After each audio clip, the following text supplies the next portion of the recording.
Siapa yang tak adil kepada isteri-isteri dia, dia dihukum oleh Allah. Walan tastati'u an ta'dilu bainan nisa walau harastum, kata Quran. Kamu tak akan mampu untuk berlaku adil di kalangan wanita sekalipun kamu bersungguh-sungguh. Mampu apa tu? Mampu perasaan. Tapi kalau isteri tanya, kita kata semua ada isteri saya belaka. Kita kata memang aku sayang kat hang korang sikit, hang tak tahu. Kita tak kata lah macam tu.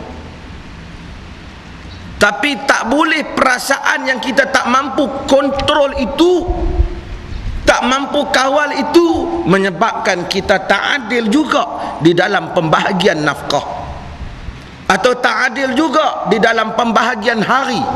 Itu akan dihukum oleh Allah Azza wa Jal. Kita ada 5 orang anak, walaupun kita kata anak-anak ayah ni ayah sayang sama belaka, tetapi tentu ada di kalangan anak-anak tu yang lebih kita ingat lebih daripada yang lain, lebih sikit, tapi mana-mana teringat dia dulu. Di samping hak lain pun kita sayang lah juga mungkin. Tetapi agama tak benarkan perasaan yang tak boleh kita kawal itu telah menghukum ataupun telah menyebabkan kita bertindak secara tidak adil. Agama tak benarkan. Hadirin mukminin sekalian, ini benda di luar daripada kawalan insan.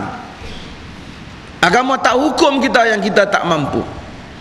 Dia hukum apa yang kita mampu. Pasal manusia ni, kalau dia ada 5 orang anak, anak hak paling duk ambil berat kat dia, dia balik mai tolong hidang ayak, dia tinggal baju, dia setrika. Hak mana tentulah dia ingat lebih. Dia pergi mana-mana dia teringat ni kena beli kat dia. Hak lain tu lelaki pun barangkali anak dia juga, tapi dengan duk buih pi buih mai, keluar sana keluar sini, anak dia sayang juga, tapi secara perbandingan hati dia ingatlah hak banyak, duk ingat dan duk jaga dia. Agama kata jangan perasaan itu menyebabkan kita tidak adil dalam hukuman. Itu yang kita sebut cerita Ibnu Rawahah yang lepas. Apabila dia cakap dengan Yahudi, dia kata sesungguhnya Muhammad lebih aku sayang pada diriku, dan hampa wahai Yahudi lebih aku benci daripada kera dan khinzir. Tetapi Allah Subhanahu wa taala telah memerintahkan supaya kami berlaku adil. Allah menyatakan wala yajrimannakum syana'anu qaumin ala alla ta'dilu i'dilu huwa aqrabu littaqwa. Jangan kamu jadikan kebencian kamu pada satu kaum menyebabkan kamu tidak adil. Adillah ia lebih dekat kepada takwa. Hadirin mukminin sekalian, Allah Ta'ala tak tengok, sebab itu kita menentang. Siapa-siapa saja yang pandai duk buat tilik nasib orang berdasarkan rupa, salah. Ada pakar motivasi terkenal dalam negara ni, dia duk abang kata ini ada dalam kitab, orang ni kalau rambut kerintin-kerintin perangai macam ni, kalau kulit muka panjang perangai macam ni, kalau rambut dia lurus panjang. Ini semua telah menyanggahi nas-nas nubuah. Dia kata ada dalam kitab. Dia pakai motivasi, dia tak tahu tentang kitab. Tajul Muluk tu memanglah kitab, kerana Arab ni, Melayu ni taklah panggil. Tuan-tuan kalau ambil buku Arab memanglah kata kitab, takkanlah dia kata al-buku pula. Bukan semua kitab tu boleh pakai. Tajul Muluk tu kitab Melayu lama. Orang tua-tua lama tahu kitab Tajul Muluk ni. Segala mak nenek ada dalam tu. Cara nak buat rumah hari apa naas, hari apa bala, musim bila bala. Orang kalau rambut kintin apa perangai, kulit gelap apa perangai. Kalau ikut kitab tu orang negro tak ada yang baik.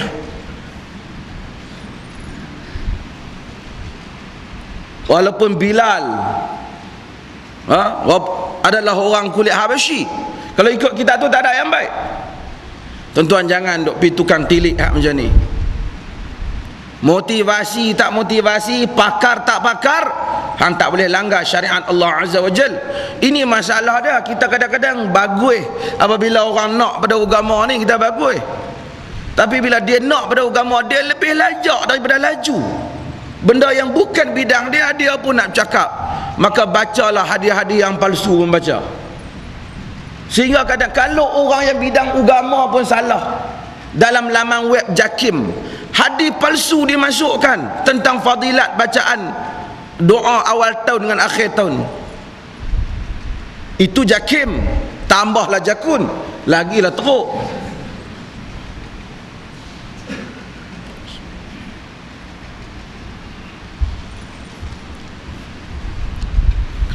Artinya kawan hak jaga laman web tu tak tahu tentang disiplin hadis. Patut hang tanya sepatah dua pada ahli hadis. Jangan ambil campak bubuh ya. Maka dengan tu tuan-tuan, agama ini hilang keindahan dia. Mailah manusia herat ke tak herat, agama tak pernah hukum manusia berdasarkan rupa dia. Allah itu al-musawwir, Tuhan itulah pembentuk rupa manusia. Dia tak hukum manusia berdasarkan rupa, berdasarkan kata.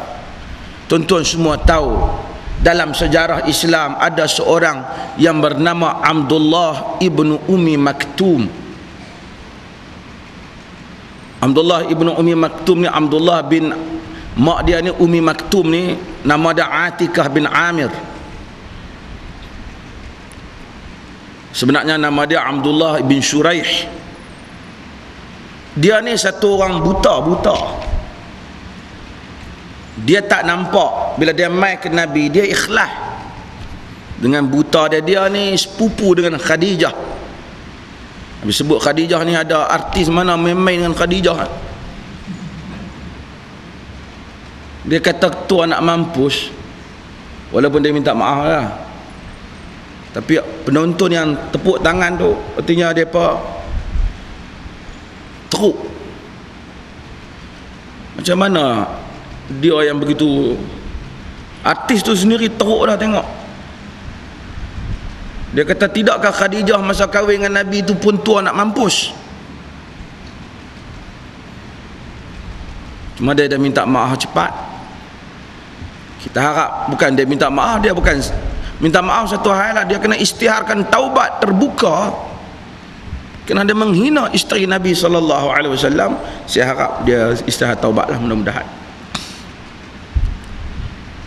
Abdullah ibnu Ummi Maktum, dia adalah sepupu dengan Khadijah. Dia tak nampak dia mai Nabi SAW hadir masa dalam tu ada majlis Nabi, mai 2-3 orang besar-besar pangkat ni. Ada Utbah, ada Syaibah bin Rabi'ah, ni semua orang paku-paku tinggi Quraisy ni. Ada Abu Jahal, ada Al-Abbas bin Abdul Muttalib pun ada. Ada Umayyah bin Khalaf. Umayyah bin Khalaf ni kepala Quraisy. Dia ni satu orang yang Nabi baling lembing kena dia, dan dia mati dibunuh oleh Nabi.